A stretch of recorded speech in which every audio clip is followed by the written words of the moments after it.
Welcome to the Dr. Paul Show. I have the pleasure of introducing my guest today, Josh Shroyer. That's Shroyer, Shroyer, to the show. We're doing this season.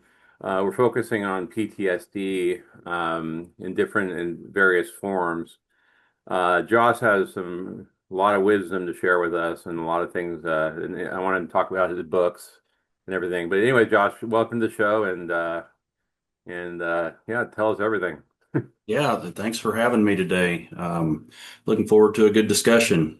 So yeah, I've got a fairly lengthy history as a wildland firefighter. Mhm. This actually marks my 35th year being in fire management at some level, from from rookie firefighter to being associated with the national incident management teams that go take care of the most complex wildfires or incidents across the country and everything in between. Um, so tell us your journey through being a firefighter and kind of each step of the way. Share with us like what led to, or just share with us about PTSD among firefighters. I know there's. I want to talk to you about traditional firefighters with structures and then also wildfires. So if you could share all that with us. Sure. No, I'll try to hit on a few things and we'll see where we end up. One of the things, as with any emergency services kind of profession, and I mean whether that's structure fire, wildfire, police, military, anybody who's in that high tempo, high consequence kind of environment, they're going to have some prevalence of PTSD, because they're in life and death situations, split second decision that need to be made. And so that's just something that I was exposed to early in my career. I started in the fire service at age 16 as like a cadet firefighter. We didn't call them cadets back then with the department I was on, but that's the term they use today is a cadet program. And so I was exposed to the harsh realities of what can happen early on. A lot of that, there was a lot of firehouse discussion, if you will. And after a particularly bad call, you might sit around at the fire station and it was a decompression for a lot of the guys to blow off some steam sort of thing. Well, what was interesting, and I don't want to get ahead of myself here, but what was interesting then when I compare that with today's environment, I feel like some of that has been lost because everybody's got a cell phone. Everybody with the public can walk around and record something, and something that could be taken as crude humor, offensive, uncaring to the public, somebody, they get offended by that and not realizing that it's strictly a coping mechanism for these guys and gals who have been through a very bad day. And so there's a lot of stuff that's happened, at least in the 35 years that I've been exposed to all this. Now, I started structure fire early on, found out I really didn't want to do that. I had some instances that convinced me I didn't want to be in a confined building.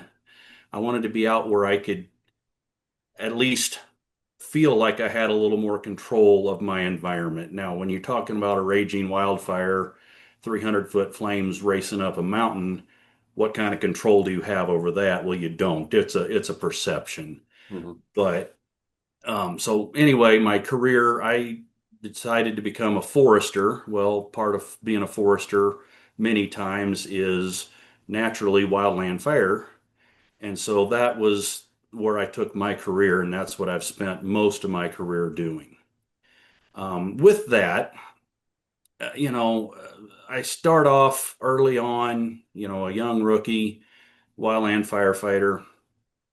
I took a lot of my steps and a lot of my keys from the older guys, the salty guys that had been around and doing it for 20 or 30 years at the time, and watched how they dealt with things. Um, Sometimes when we'd have a particularly bad day, I started getting, I don't know, mixed signals sometimes. And as somebody young and trying to, be a good supervisor, to be a good learner, I started wondering what was going on. And so a lot of just both internal dialogue, internal introspection, and kind of studying what's going on. And so I started, I mean, really it comes down to um, how the mental health, how we deal with the profession that we've dealt with. I've had the benefit of having some very close friends and family who are in law enforcement. Well, we know that, police can have a lot of instances of PTSD, trauma, very scary incidents. And so I started talking to them. And I've got one good friend in particular that we've spent a lot of time over the years just discussing the ins and outs, the similarities, the differences. And so that really, in the first 10 years of my career, really kind of shaped how I viewed a lot of things moving forward. And that kind of touches on everything else that we're probably going to touch on today, even into the book that you mentioned, um, little tidbits here and there. And so we can get into each one of those in a little bit more detail. Yeah, I'd love you to. Absolutely. I'd like you to go through all that if you can. Okay. I don't know that I've got any particular order, but I'll just hit on Yeah. some to get us going. The first and foremost, I want two statements to throw out to kind of set the mood. Hmm. One, you just never know what somebody else is going through. So the default should be just be kind. You really can't tell walking down the street if that person you're meeting has just had the worst day of their life or not. Yeah. So just be kind, smile, hold the door, do something. And I'll get into a little bit more of that here in a bit. The other thing that I want to throw out here, even if two people go through the exact same trauma at the exact same time, they're not going to experience it the exact same way. They're going to have their own different perspectives of that event.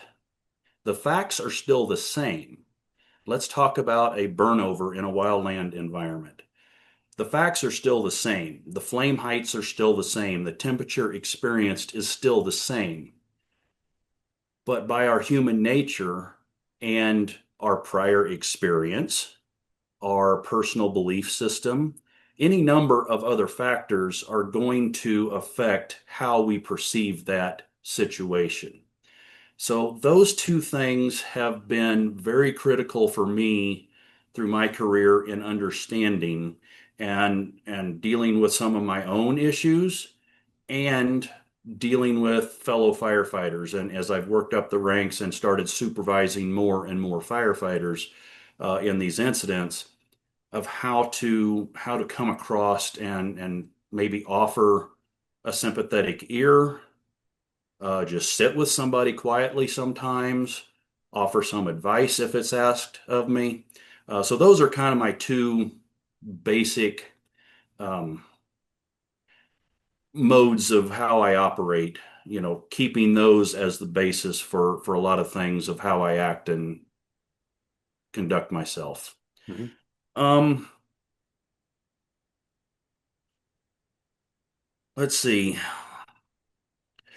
To back up a little bit, maybe.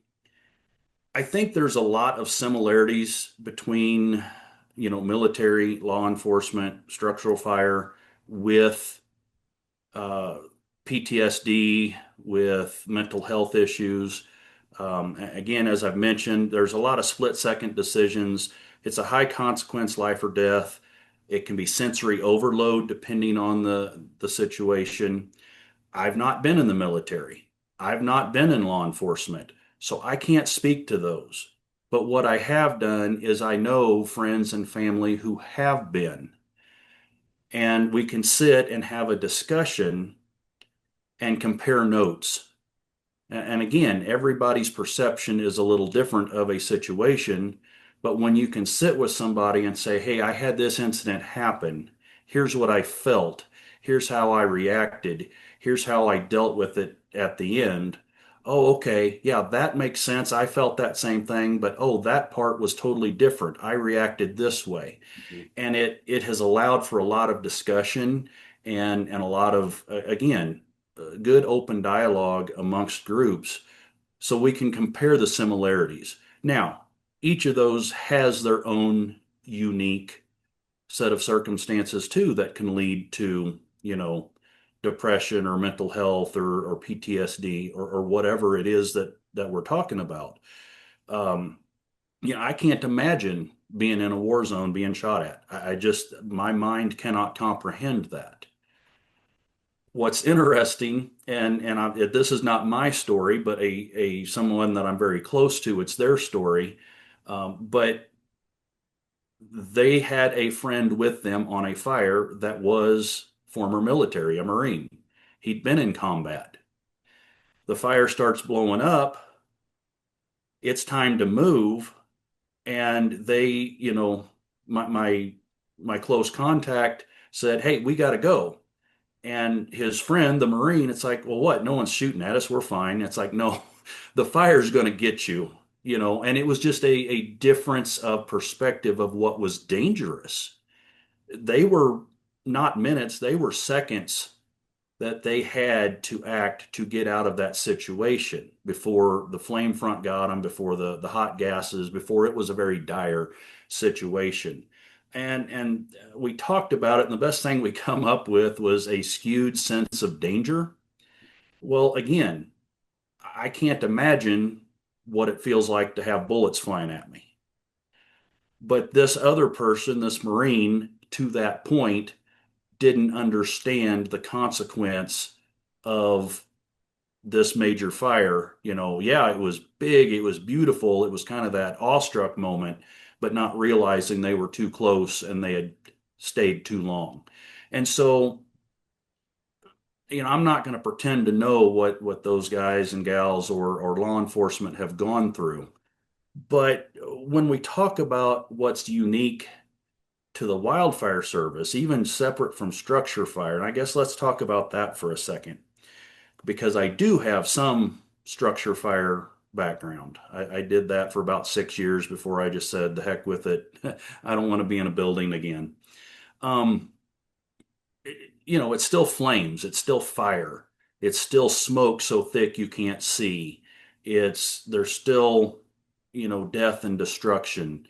You the house is completely burned down. You can see that in both. So there are a lot of similarities there. And a lot of firefighters do both. There's a lot of great firefighters that their full-time job is as a structural firefighter that then either part of their normal job, depending on where they're at, is also wildland response, or they like to cross train and get, cross experience and go out as wildland firefighters, on special details or whatever it is. Mhm. Um, but there's a lot of just wildland firefighters that's all they do. They don't have any structure fire responsibility.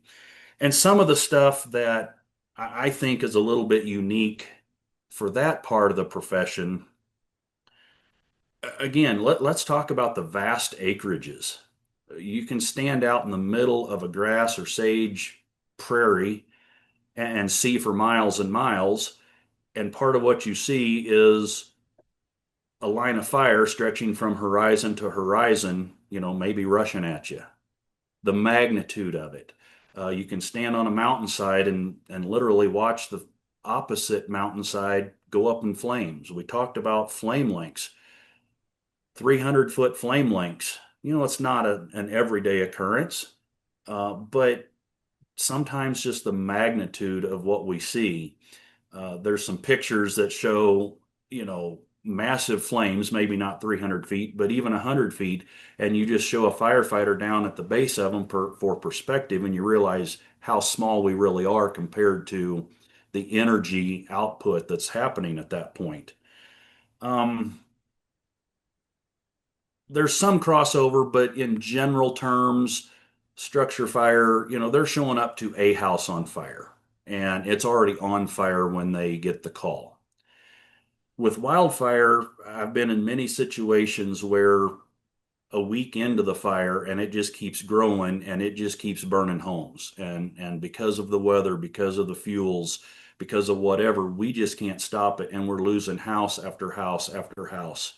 And you lose an entire neighborhood to a big push on the fire.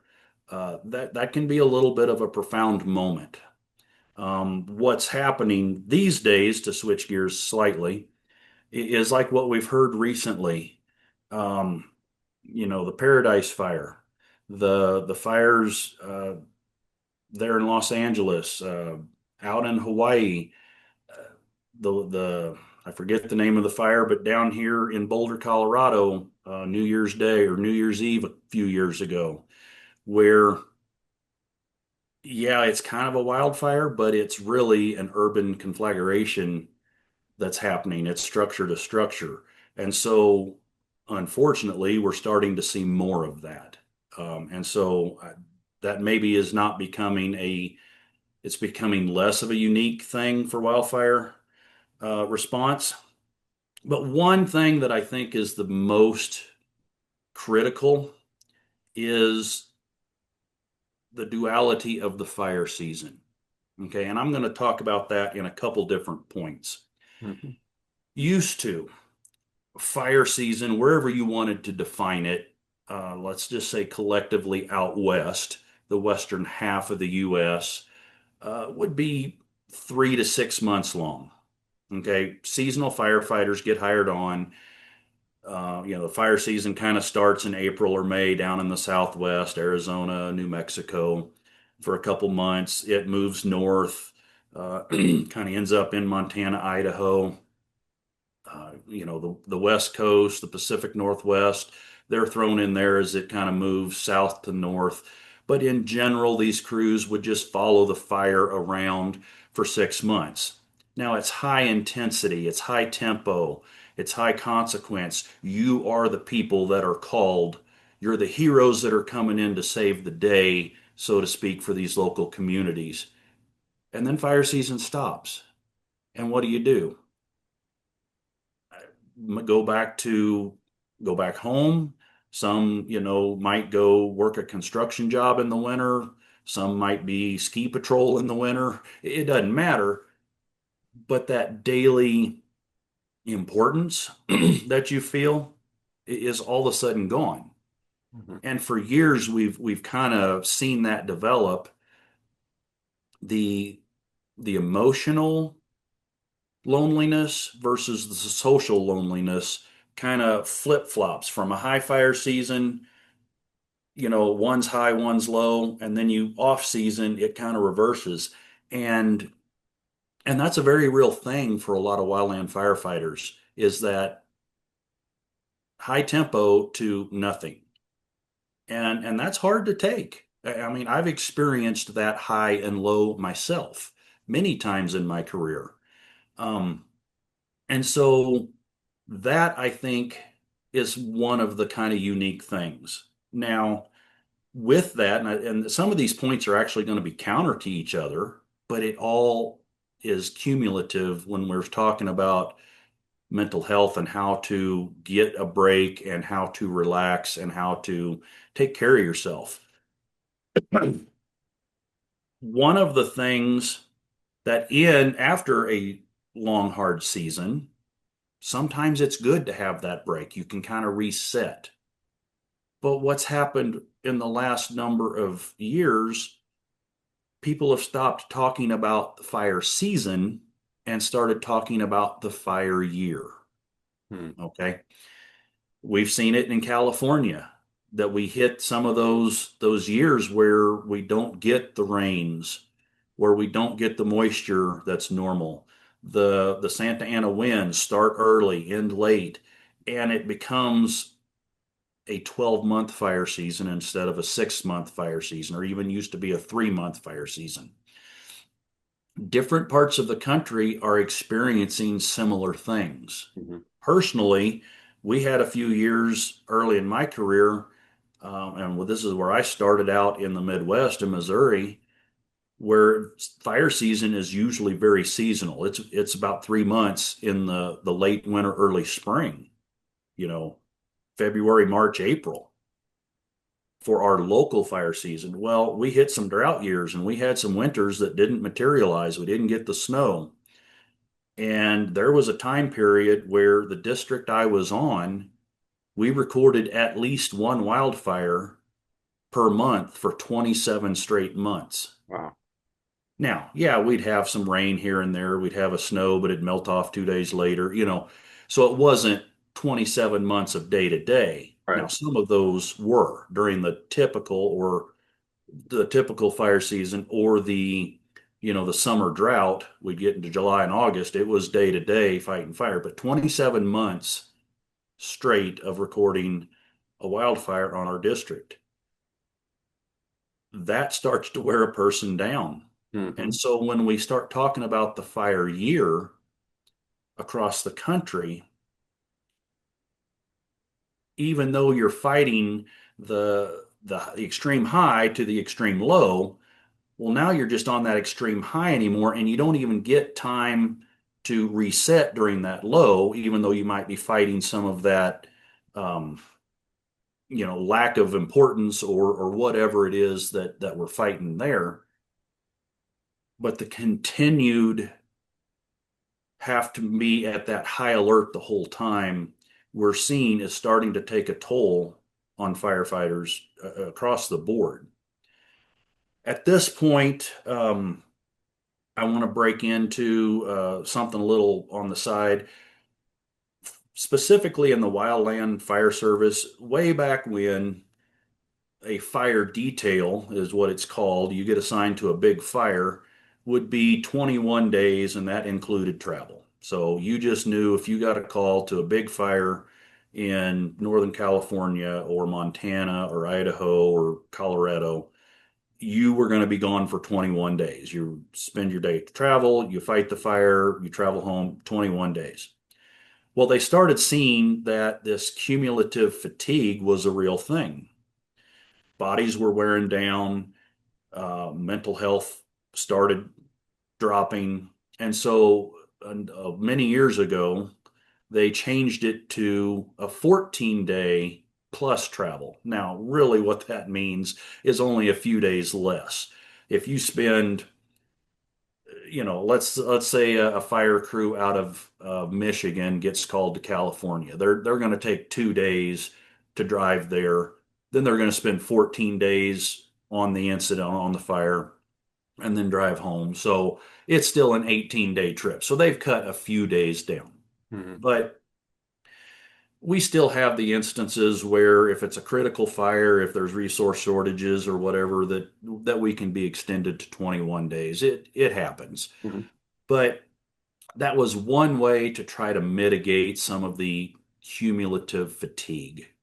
Another was getting a better handle on work rest, and we call it the work rest ratio. And really, it's kind of a set 2 to 1. For every 2 hours you work, you need a guaranteed 1 hour of rest. Now, that doesn't mean sleep, it means non active work. Um, and so typically we're looking at a 16-day on shift, and that gives you 8 hours of downtime to, clean equipment, clean your engine, clean your crew buggy, whatever it is, and get some sleep. It would be nice if it was 8 hours of sleep, but that never happens. We just know the reality of it. But and there's times where that has to be broken. An initial attack, a critical one that I'm familiar with, we were fighting a fire and just the wind was blowing every day. The fire was making runs of 8, 10, 12 miles a day. It didn't matter what we threw at it, it wasn't going to stop. And so I don't want to say chasing it because we weren't chasing it. We were trying to be proactive. But we finally caught a break one evening where the weather pattern gave us a change for about 24 to 30 hours. And I was an ops chief on this fire, and we knew we had an opening. And a hotshot crew superintendent come up and was talking to his division and to me, and it's like, we can burn out this highway and we can get this stopped. How long is that going to take you? Hmm. Well, we've got about 10 miles of highway to light off. It's going to take us till daybreak. How long you been on shift? We've been on since 6 o'clock this morning. Okay, so we're talking some very critical things. It's like, we know we're going to break 2 to 1 work rest. We know we're going to fatigue some people. We didn't have anybody else at the time that could do it. It was one of those that I talk that not I talk about that we talk about in the fire service, but a bias for action. Sometimes it's good, sometimes it's bad. This is one that, depending on the outcome, would be determined. Hmm. So ultimately, I gave the go ahead, and they did. They ended up burning out just over 10 miles of highway, but come sunup, they had a good black line from the highway in, and that sealed off the entire southern portion of this fire that was well over 100,000 acres at the time. Wow. And it put a stop to that forward progress finally. Had we not done that, it probably would have jumped the highway, and we'd have been chasing it for another 2 weeks. Once our weather window, again, we had a very short weather window that we could function there. Had we just bedded everybody down, and anyway, so those things still happen. We still have to break some of those rules sometimes, because it's what's needed at the time. Hmm. Was it a sleepless night? Oh yeah. Did it cause some concern down the road? As somebody who's in charge of a lot of firefighters on that fire, yeah, I had some sleepless nights thinking about it. Did I do the right thing? Because we don't know really for a while if that was the right decision or not. What if? What if 2 days later somebody on that crew had an accident because they were overextended and too fatigued, too tired, and got hurt or worse, killed? Hmm. Could that still be tied back to that action? And so the worry is always there. Now, now that it's been number of years and everything worked out fine, it's one of those cool little stories that I talk about. But at the time, even though you just know in your gut it's right, there's always that question: is it right? But coming back to, we mitigate those breaks in that work rest.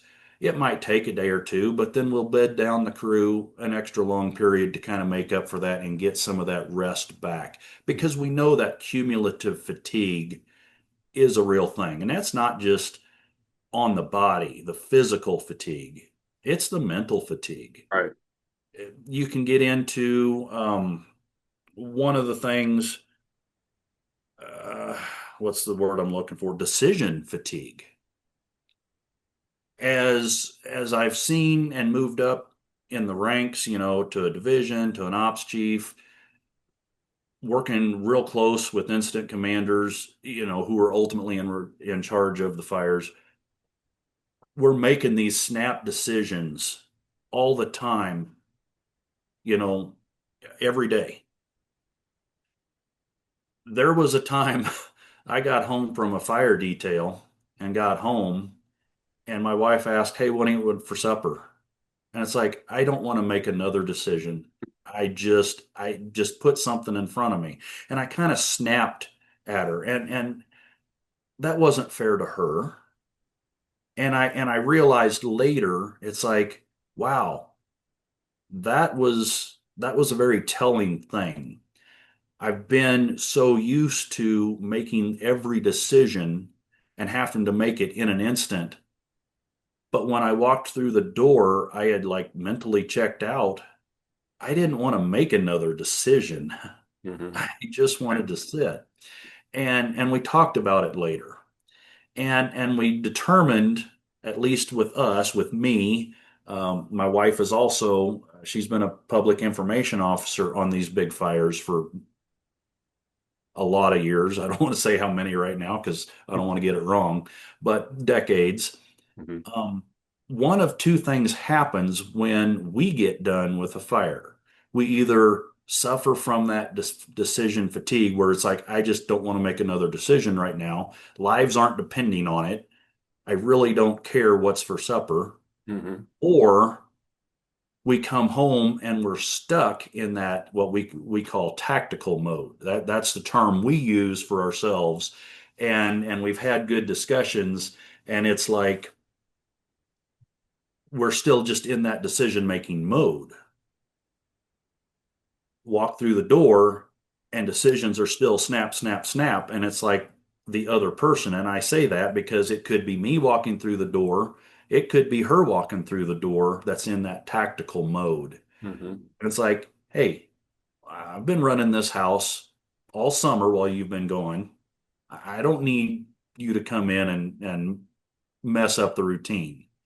And so now we can, instead of being grumpy with each other, we just politely say to the other, "Hey, honey, you're in tactical mode."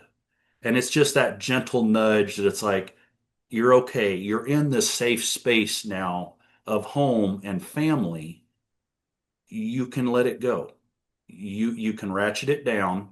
And that's been a huge thing for us as we've managed decades of wildland fire incident management response within our family. And it is, it's that safe space to just know.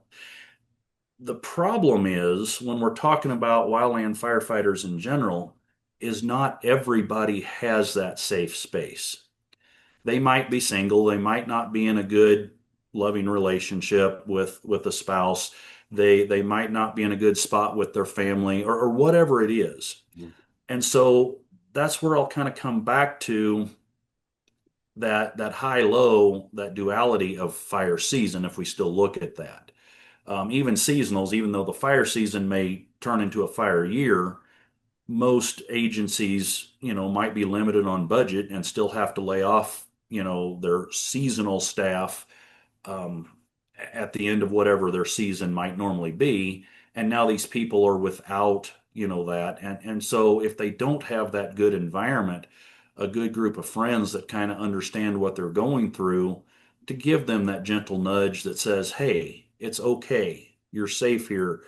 You don't have to be in tactical mode. And I'm using the terms we use, but I'm using it in a general sense. Right.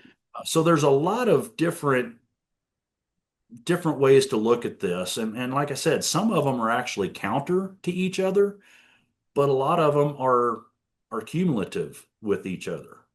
And so it boils down to, yeah, not just the physical toll, but the mental and emotional toll that these firefighters across the country, the wildland firefighters, are dealing with all the time. And it's only exacerbated just, when you throw in politics, when you throw in budgets, when you throw in anything, it just can add to and be yet another thing for these firefighters on the ground to worry with. Yeah. Um, I mean, what you said is excellent. And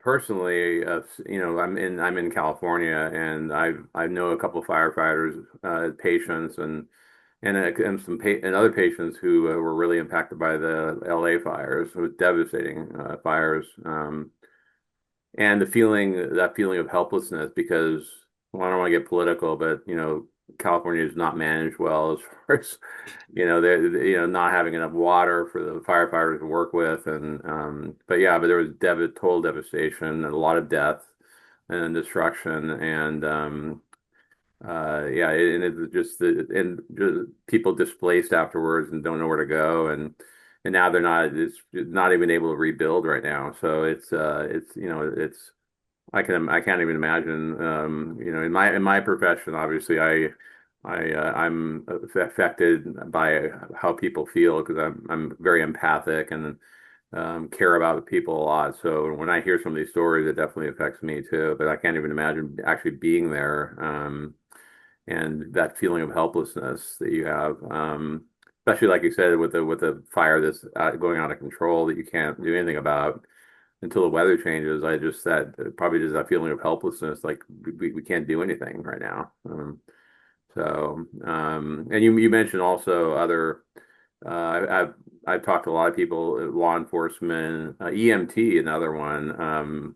EMT workers who basically just faced with a lot of death and destruction. Pulling dead bodies out of cars and just exposed to a lot of that. And I asked one recently, like how she's doing, and she's like, well, I asked her about that. She goes, well, you just got to get used to it. You just kind of get numb to it after a while. It's just part of your job. You just have to, just do it and not think too much about it because you just, and so probably it's very similar to what you're saying. It's just you have to, and then you have to have time to decompress, like you said too.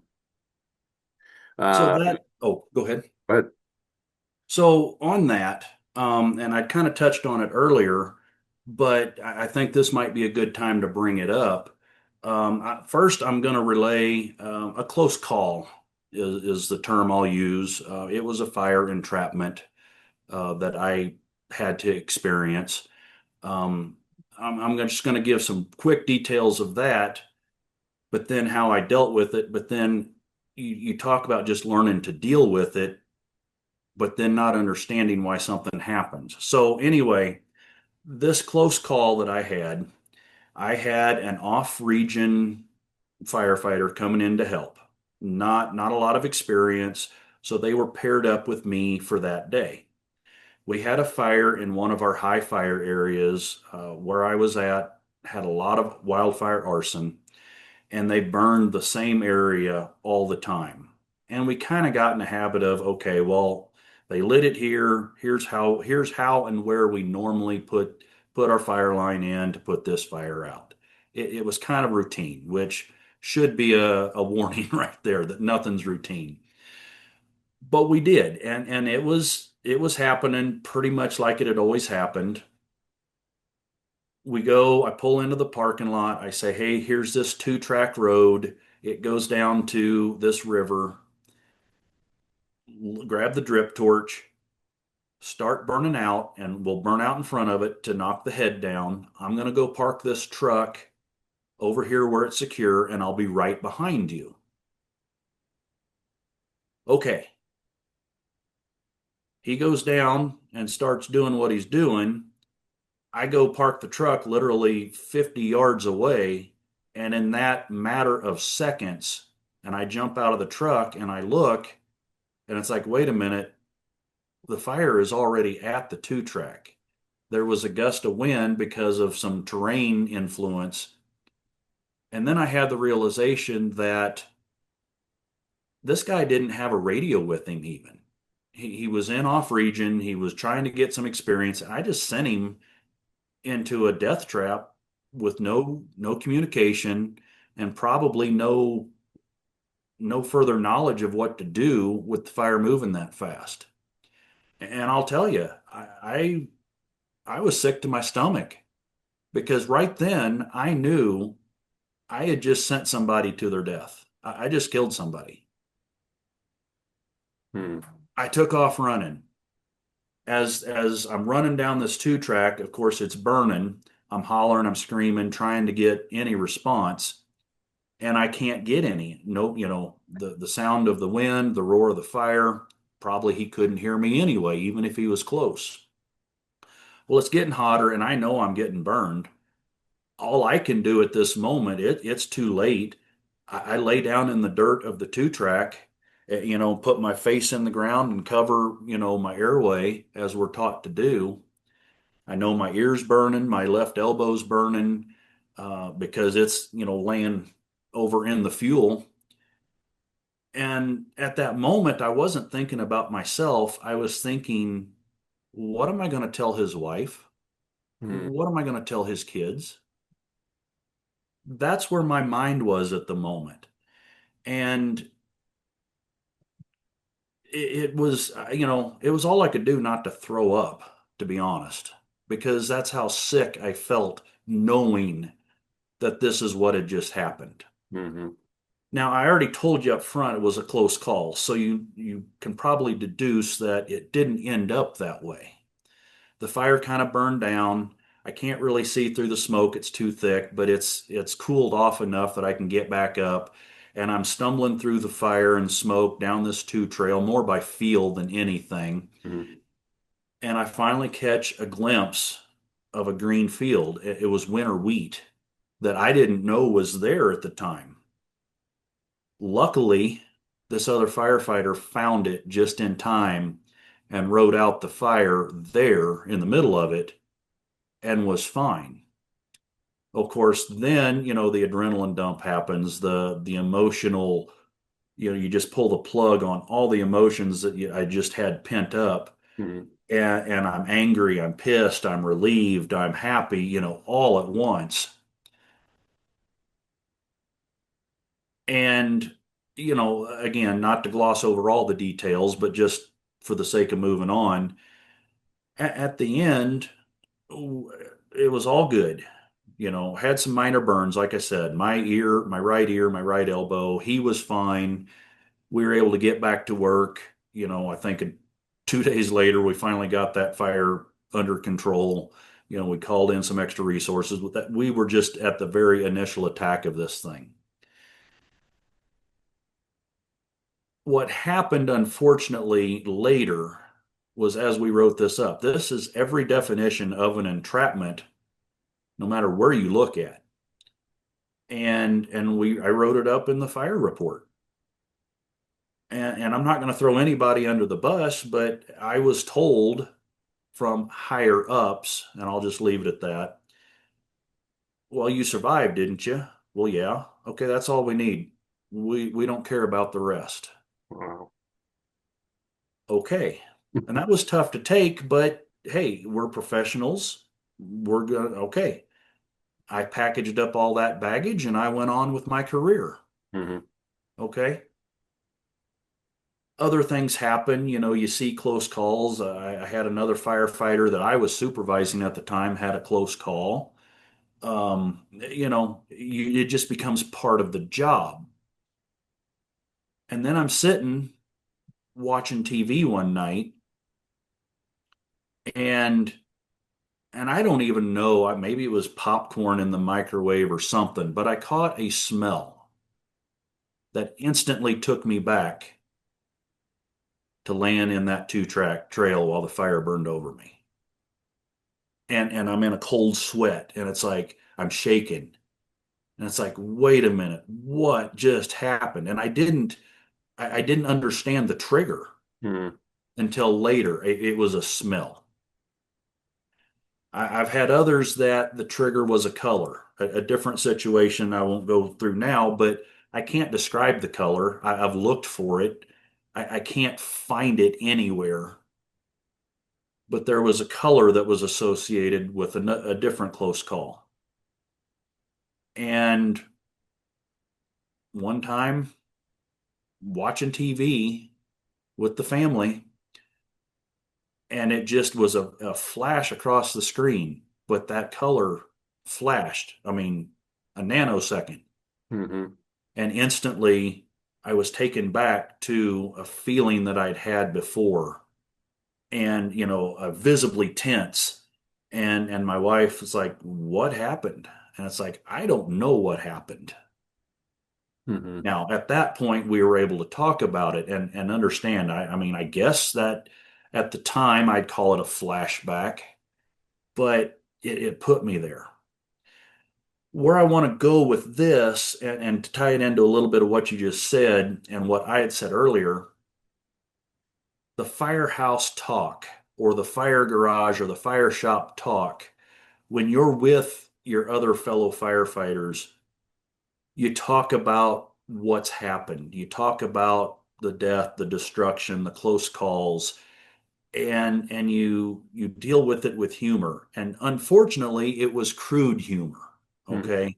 I can remember some very early on talks, truly in the firehouse, back when I was structure, that some of the discussion just to the casual observer was, oh my God, that's morbid. Well, Hmm. yeah. If you had seen what we had just seen, this is easy compared to the reality.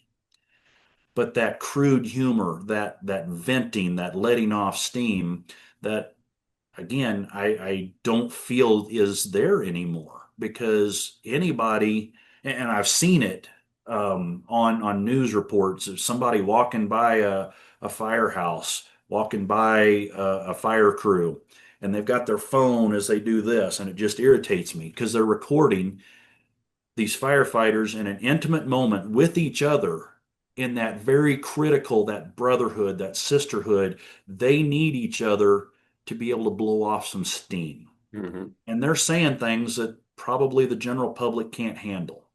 But at that moment, that's what they need.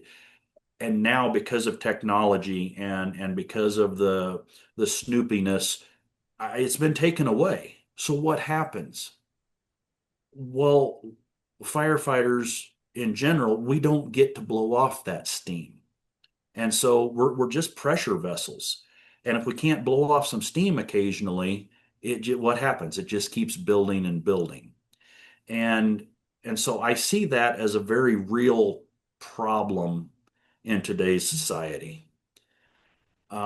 So having experienced some of that firsthand, and seeing it both ways, where I've had the ability to decompress with some fellow firefighters and go over some stuff, but also being in situations where you can't say or do anything to blow off that steam, so you just you bury it, and then all of a sudden it explodes later down the road.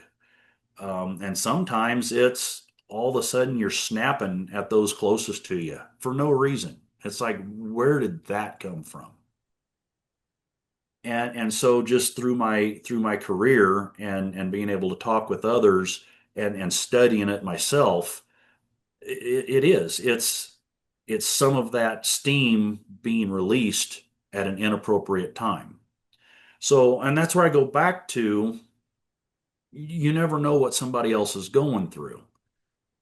If you casually meet somebody and for no reason they lash out at you, you don't know. Maybe they just had the worst moment of their life, or maybe something triggered them to have that flashback, to have that recall, and they're not even aware that they're doing it. Don't, I mean, our natural human instinct is to retaliate with the same. If they yell at us, we're going to yell at them. Hmm. They swing at us, we're going to swing at them, whatever. But I think if we can teach ourselves to just realize that it probably had nothing to do with you. Hmm.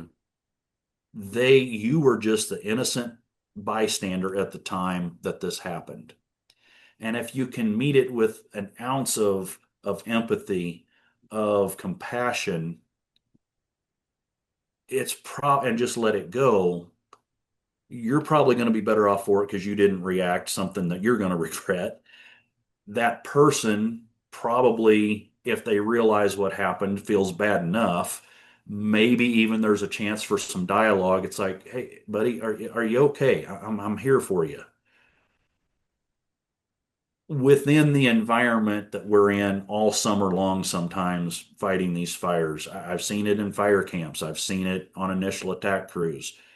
It's a little easier to deal with because we're like-minded.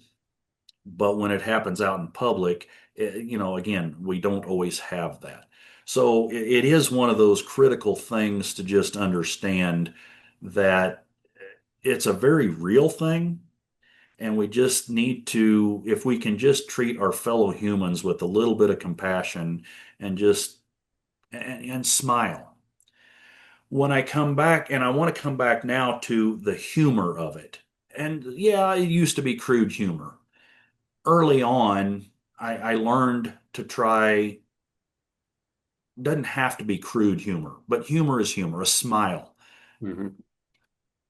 So when maybe we had a bad day at work, we lost a bunch of houses, there was close calls, we burned the paint or or the sticker off the side of a truck because we got too close. Something happened. I didn't want to come home and relay that. But maybe something else happened that was funny. And it's hey, do you know what happened today? So and so got run over by a deer running out of the smoke. Wait, what? And so, yeah, no, this is what happened. The smoke was so thick, this was going on. And all of a sudden, this deer run by and brushed his shoulder. And then, as he's moving, all of a sudden, boom, another deer following just flattened him. And so you start talking about that. And it was a way to compartmentalize, it was a way to process, it was a way to talk about the fun parts of the job. I mean, it was that was a small part of that particular fire. Right. There was some, I mean, I could have talked about, I could have brought home and drug all the baggage of, yeah, the smoke was so thick, I was hacking and coughing, I couldn't breathe. I was worried about where we were. The fire wasn't burning hot, but the smoke was just horrendous. What did that do to my life expectancy? Yada, yada, yada. I could have gone all the negative. But no, it was this one little thing happened on this fire that we kind of all laughed about at the end. And telling my family at that, well, they just got a good laugh out of it. We all had a good time with it. Well, then later, some friend of the kid is home and it's like, hey, Dad, tell that story about the deer. And so you tell the story again, and then you tell the story again. And that honestly has become one of the things that I've used. I started writing these stories down. I started looking for the humorous things that happen even on the seemingly mundane fires that we're on. Maybe it is just nothing but death and destruction and bad days, but can we find something? Can we find a light there somewhere? Can we find a little bit of humor? Can we take something and just realize it is, what it is at the moment of at least it brought a smile to my face. It was something to laugh about later. And so that's what I've spent a lot of my career doing. And not just with wildfires, but just, as a forester, even when I'm not fighting fires, but I'm out in the woods, weird things happen. And so that has brought me to that's how I personally like to deal with a lot of my stress is just remember the good times, remember the funny things, write them down, share the story. And so, yeah, that's kind of what I'm focused on now Hmm. is trying to bring a smile to people that even in this chaotic world that we live in, Hmm. this chaotic profession that we have of fighting fires, Hmm. there's still a lot to be, a lot of good, a lot of happy, a lot of Hmm. fun, and definitely a lot of humor, especially when I relate things that happened to me that was a tough lesson for me to learn, Hmm. maybe as an early on a rookie firefighter. It's like, yeah, I really screwed this one up. I thought I had it, but that lesson I learned that day was, it hurt my pride more than anything. And when I can tell that story and somebody else, I can see that smile start to crack on on their face, and it's like, yeah, I'm betting you maybe experienced something similar, didn't you? Yeah, I had one of those moments, and it brings that human connection back into things. It brings life back to what we're doing. I have a yeah, similar with what I do, treating mental health conditions for over 3 decades now, and it's I deal with serious conditions, but I also in my books also I try to inject a lot of humor. 'Cause there is humor. There's some funny stuff that happens, and it's not all just serious. And but yeah, and what you said before, I really appreciate you saying that. be kind to people. Some people, like you said, I see that sometimes too, whether it's an Uber driver that I can tell is just not smiling or, whatever it is. I could tell someone maybe, is not, is probably troubled with something, and just, like I said, be kind and just give them a kind word is really important. Yeah. Um, in the time we have about 5 minutes left or so. I want you to talk about your books real quickly and tell us what they're about and how people can find them. Yeah. So, and again, that was just my first book, Show Me a Firefighter, is a collection of stories from my wildfire career with the humorous take on them. It's these funny stories. That story I just related of a fellow firefighter getting run over by a deer. It's in here and with a little bit more detail. Um, I have a second book coming out soon. It's called Show Me a Forester. It's the same format, just focusing more on my forester career. But a lot of it's very similar, just being out in the woods, out in the forest, a lot of times by myself, sometimes with other people. So yeah, it was one of those that I'd been writing these stories down for a long time, and finally just said, I'm going to put these together. The idea was always there to kind of publish a book, and it was kind of a weird twist of events, but a friend of mine, actually a mentor of mine, had published a book, and as I'm thinking, okay, who am I going to use? I went to see who published his book, and lo and behold, it was Words Matter Publishing. And that meant a lot to me because we use that phrase a lot, words matter, and how we talk to people. Mhm. And so that brought me full circle, and now I've got the book out. You can get it on most of the major book outlets, but like Amazon or Barnes and Noble. So definitely would like people to take a look at it. It might offer an interesting insight into some of the things that wildland firefighters deal with they might not think about, but every story in there should put a smile on people's face, and maybe even make them laugh out loud, which is kind of my ultimate goal with these right now. Yeah. Um, well, thank you so much for coming on. I really appreciate it. It's a great perspective.